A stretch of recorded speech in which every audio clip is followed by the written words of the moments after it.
നിസാറുദ്ദീൻ, കൊല്ലം ജില്ല, ഇറിഗേഷൻ ഡിപ്പാർട്ട്മെൻറ്റിൽ first grade ഡ്രാഫ്റ്റ്മാനായിട്ട് work ചെയ്തു. എനിക്ക് ചോദിക്കാനുള്ളത്, രാവിലത്തെ സെഷനിൽ തസ്കിയത്തിൻ്റെ 1ാമത്തെ ക്ലാസ്സിൽ ജീവനക്കാർ വിവിധ യൂണിയനുകളിൽ പ്രവർത്തിക്കുന്നതിനെ സംബന്ധിച്ച് പരാമർശിക്കുകയുണ്ടായി. അത് തൗഹീദി പ്രബോധന രംഗത്ത് അത്തരം ആൾക്കാർക്ക് എന്തെങ്കിലും തടസ്സമുണ്ടാകുന്നു, അല്ലെങ്കിൽ തൗഹീദി പ്രബോധന രംഗത്ത് പിന്മാറുന്ന ഒരു രീതി വരുന്നു എന്ന് ദ്യോതിപ്പിക്കുന്ന ഒരു സംഭാഷണമാണ് ഉണ്ടായത്. കേരളത്തിലെ ജീവനക്കാർ ഏകദേശം 99% ഏതെങ്കിലും യൂണിയനുകളിൽ അംഗങ്ങളായോ പ്രവർത്തിക്കുന്നവരോ ആണ്. നിലവിലുള്ള തൊഴിൽ നിയമങ്ങൾ അനുസരിച്ച് ജീവനക്കാരുടെ അവകാശങ്ങൾക്ക് വേണ്ടി യൂണിയനുകൾ അതിശക്തമായി ഇടപെടേണ്ട അവസ്ഥയുണ്ട്. ഒരു ഇസ്ലാമിക രാജ്യമാണെങ്കിൽ തൊഴിലാളിയുടെ അവകാശങ്ങൾ യഥോചിതം കൊടുക്കാൻ ആ ഗവൺമെൻറ് തയ്യാറാവും. പക്ഷേ ഇവിടെ അതല്ല സ്ഥിതി.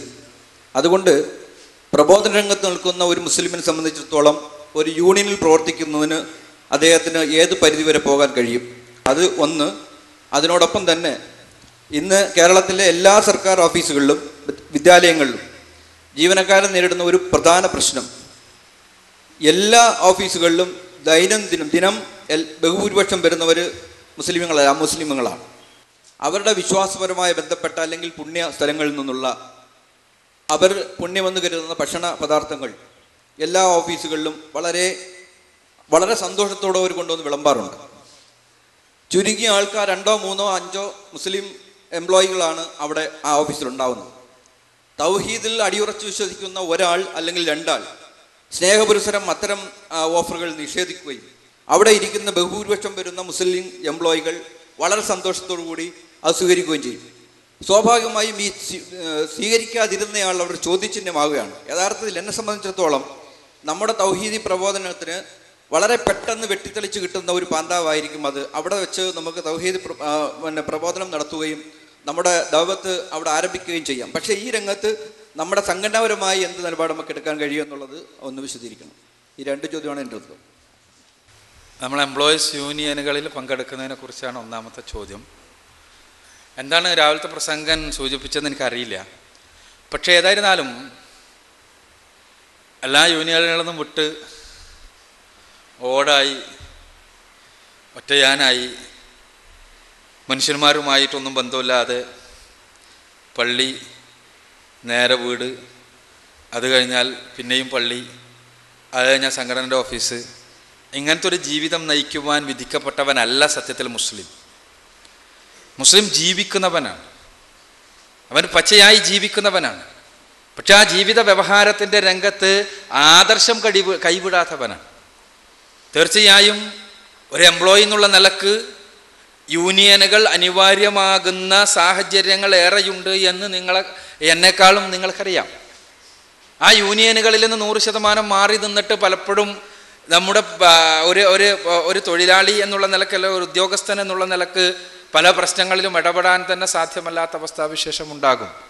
അതുകൊണ്ട് തന്നെ ചോദ്യകർത്താവിനെ സൂചിപ്പിച്ചതുപോലെ യൂണിയനുകളിൽ നിന്ന് പൂർണ്ണമായും ബഹിഷ്കരിച്ച് നിൽക്കുക എന്നുള്ളത് ഇസ്ലാം നിർദ്ദേശിച്ചിട്ടുള്ള ഒരു നിർദ്ദേശമാണെങ്കിൽ നമുക്കത് ചെയ്യാമായിരുന്നു. പക്ഷെ അങ്ങനെ ഉള്ളതായി നമുക്കറിയില്ല. എന്നാൽ അവിടെ ശ്രദ്ധിക്കേണ്ട ചില കാര്യങ്ങളുണ്ട്. ഒന്ന്, നമ്മൾ ഉൾക്കൊള്ളുന്ന യൂണിയൻ ഇസ്ലാമിക വിരുദ്ധമായ ആദർശം അതിൻ്റെ അടിസ്ഥാന ആദർശമായി സ്വീകരിച്ചതാണോ എങ്കിൽ വിട്ടുനിന്നേ മതിയാകൂ. 2, നമ്മൾ നിലനിൽക്കുന്ന യൂണിയൻ, ആ യൂണിയൻ ഈ ആദർശ പ്രബോധന രംഗത്തൊരു തടസ്സമായി തീരുന്നുണ്ടോ എങ്കിൽ വിട്ടുനിന്നേ പറ്റൂ. നമ്മുടെ ഉദ്യോഗമടക്കം നമ്മുടെ ഏത് കാര്യമാണെങ്കിലും ആദർശമനുസരിച്ചുള്ള ജീവിതത്തിനും ആദർശ പ്രബോധനത്തിനും എതിരാണെങ്കിൽ വിട്ടുനിൽക്കണം എന്ന് തന്നെയായിരിക്കും ആ രാവിലത്തെ പ്രസംഗൻ ഉദ്ദേശിച്ചതെന്നാണ് ഞാൻ മനസ്സിലാക്കുന്നത്. അതല്ലാതെ എല്ലാ രൂപത്തിലും വേറിട്ട് നിന്ന് ഒറ്റയാനായി തീരുക എന്നായിരിക്കില്ല എന്ന് ഞാൻ കരുതുന്നു. തീർച്ചയായും ആദർശ പ്രബോധനത്തിന് വിഘാതമാകുന്ന, ആദർശമനുസരിച്ചുള്ള ജീവിതത്തിന് വിഘാതമാകുന്ന ഔദ്യോഗിക പ്രവർത്തനങ്ങളൊന്നും തന്നെ നേരത്തെ ചോദ്യത്തിന് ഉത്തരം പറഞ്ഞപ്പോൾ സൂചിപ്പിച്ചതുപോലെ ഒന്നും തന്നെ മുസ്ലിമിന് പാടില്ലാത്തതുപോലെ തന്നെ ഉദ്യോഗസ്ഥ രംഗത്തും ഔദ്യോഗിക രംഗങ്ങളിലും പാടില്ല എന്നത് മാത്രമാണ് ആ രംഗത്തുള്ള ഒരു നിഷ്കർഷയായി ഞാൻ മനസ്സിലാക്കുന്നത്. അതല്ലാതെ ഇനി യൂണിയൻ രംഗത്തേക്ക് കയറിക്കൂടുമ്പോൾ അവിടെ ആ യൂണിയനിൽ തിന്മകളുണ്ടെങ്കിൽ ആ തിന്മകളോട് അകന്ന് നിൽക്കുവാൻ നമ്മൾ സന്നദ്ധമാവുകയും ചെയ്യണം എന്നുള്ളതാണ്. അത് യൂണിയൻ്റെ രംഗത്ത് മാത്രമല്ല, പൊതുരാഷ്ട്രീയത്തിലാണെങ്കിലും കച്ചവടത്തിലാണെങ്കിലും സാമൂഹ്യ പ്രവർത്തനങ്ങളിലാണെങ്കിലും സാംസ്കാരിക പ്രവർത്തനങ്ങളിലാണെങ്കിലും എല്ലാമുള്ള മുസ്ലിമിൻ്റെ നിലപാട് അതാണ്. രാഷ്ട്രീയമായി മുസ്ലിം പലരും പറഞ്ഞതുപോലെ എല്ലാ തര രാഷ്ട്രീയ പ്രവർത്തനങ്ങളിൽ നിന്നും അകന്നു നിൽക്കണം എന്ന വാദം ഉന്നയിച്ചവർക്കെതിരെ ശക്തമായ ആദർശം ഉപയോഗിച്ച് പടവെട്ടിയ ആളുകളാണ് ഇസ്ലാഹി പ്രസ്ഥാനത്തിൻ്റെ ആളുകൾ.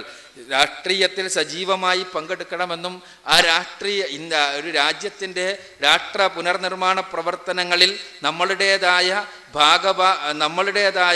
ഭാഗധേയം നിർവഹിക്കണമെന്നും, എന്നാൽ ആ രംഗത്ത് ആദർശത്തെ കൈവിട്ടുകൊണ്ട് ആദർശ പ്രബോധനത്തെ കോംപ്രമൈസ് ചെയ്തുകൊണ്ടാകരുത് എന്നുമുള്ളതാണ് ഇസ്ലാഹി പ്രസ്ഥാനം എക്കാലഘട്ടത്തിലും പറഞ്ഞു പോന്നിട്ടുള്ളത്.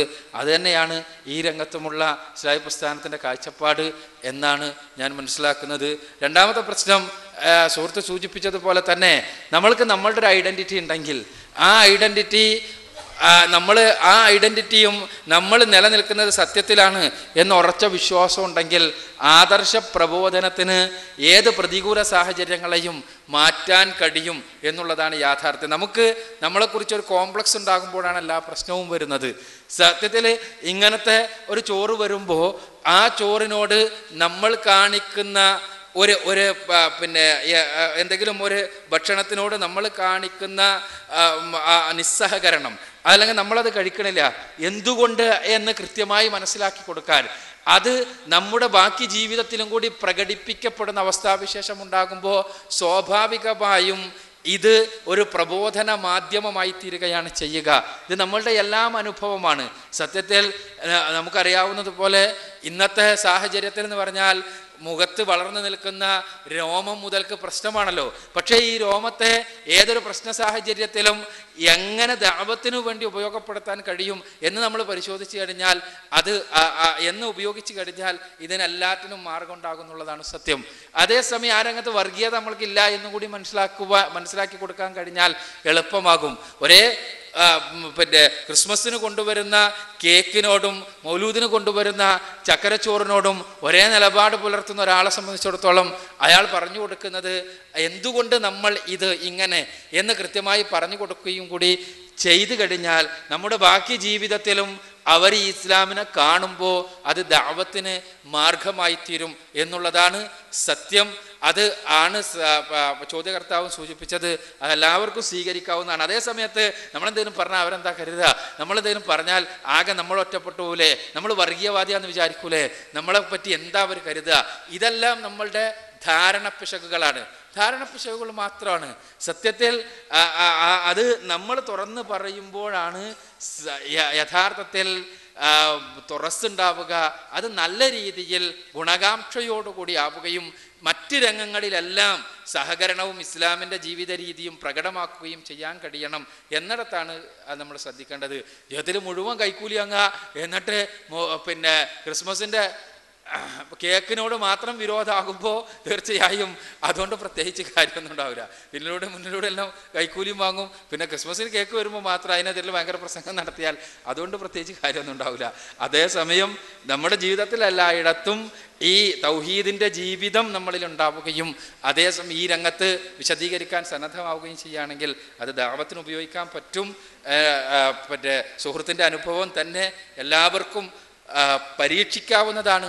അത് തന്നെയാണ് ശരിയായ രീതിയും എന്നാണ് നാം മനസ്സിലാക്കേണ്ടത്. ഒരു അധ്യക്ഷൻ്റെ അനുവാദത്തോട് ചെറിയൊരു ഇടപെടൽ. രാവിലത്തെ സംസാരത്തിൽ ഇവിടെ സൂചിപ്പിക്കപ്പെട്ട പോലെ ഞാൻ ആ വേദിയിലുണ്ടായിരുന്നതുകൊണ്ട് അത് ക്ലാരിഫൈ ചെയ്യാൻ ഉദ്ദേശിക്കുകയാണ്.